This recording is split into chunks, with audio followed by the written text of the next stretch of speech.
Hey everybody, Drew from Penny Power Ups here. If you've watched my recent review of the Sharkoon SP headset, you might remember that I mentioned that the headset was a little heavy on the bass. The bass is a little boomy on this headset, so today I'm going to be doing a couple of real simple mods and see if I can't tame the bass back just a little bit. What you're going to need to do these mods are just a few basic tools. You need the headset, of course. You're going to need just a little bit of kind of padding of some sort, a little bit of filler to put inside the headset. This is just some stuffing out of a dog toy. A pair of scissors. Make sure you use, not a great pair of scissors. You're pretty much going to ruin them after doing this project. You're going to need a little Phillips head screwdriver you find in a little case like this. And then you're going to need some of this material, which is called window flashing, or you could use Dynamat. I use this. It basically does the same thing, but it's a little bit cheaper. You can get it at any hardware store. This particular brand is called Tight Seal.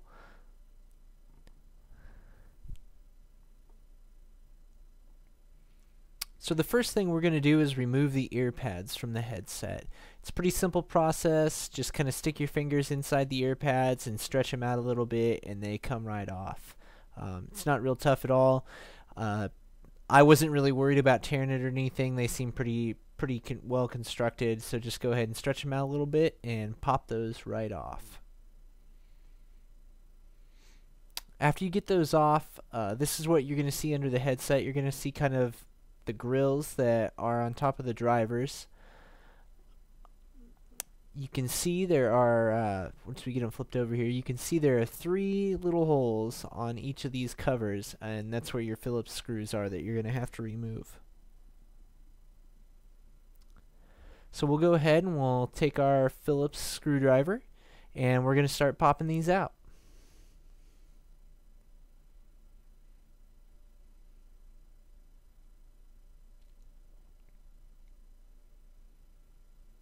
Okay, so once you've got the screws off, you're going to want to pull your cover off and be really careful, because the little wires in here, they're really fragile, and if you pull the cover off real fast, you could end up breaking one of the wires, which you could always solder back together, but better to just use caution and save yourself the trouble. So this is what the inside of the headset looks like. After you get the cover off, you're going to want to have your Dynamat or your window flashing cut into little strips like this. I used about 1 centimeter wide, and then you're just going to want to apply a few strips inside the headset like this for dampening material. Also putting a little circular piece on the back of the driver, but be wary not to cover those little holes.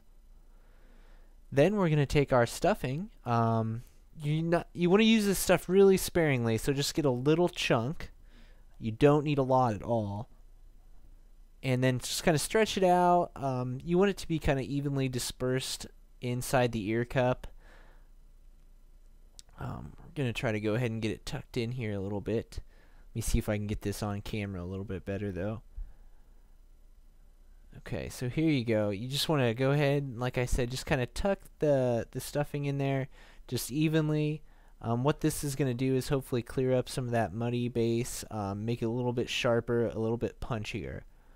So just stick it in there like that, and then you're going to be ready to cover it back up. So these covers were a little tricky to get lined up. On the side that has the microphone, the left ear cup, which is the one I'm working on right now, there's a little piece of plastic that kind of goes in around the microphone. So you want to make sure you get that in there, and then just make sure you get all the screw holes lined up properly.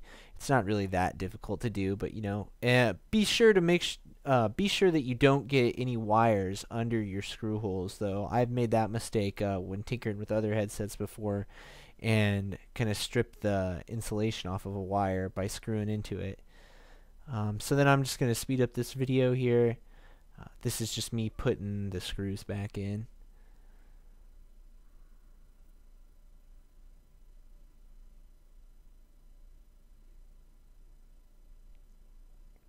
Alright, so then after you get that one side done, it's basically just rinse and repeat, and you just do it with the opposite side of the headset.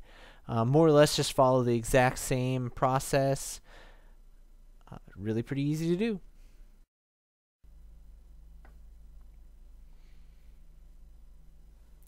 So after you get your covers back on, the next step is going to be to put the ear pads back on the headset.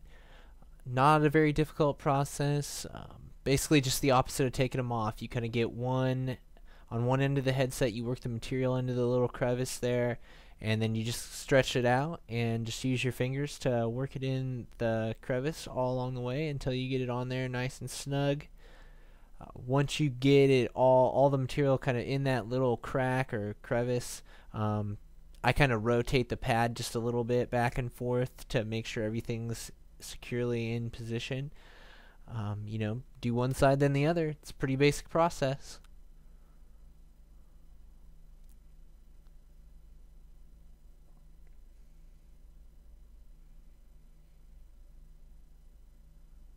So after you got these back on, your headset's going to look just like new. Wouldn't ever be able to tell it was taken apart, except hopefully that big bass is tamed back just a little bit. Hope you guys have enjoyed this how-to. Stay tuned to Penny Power Ups for more reviews and other useful videos.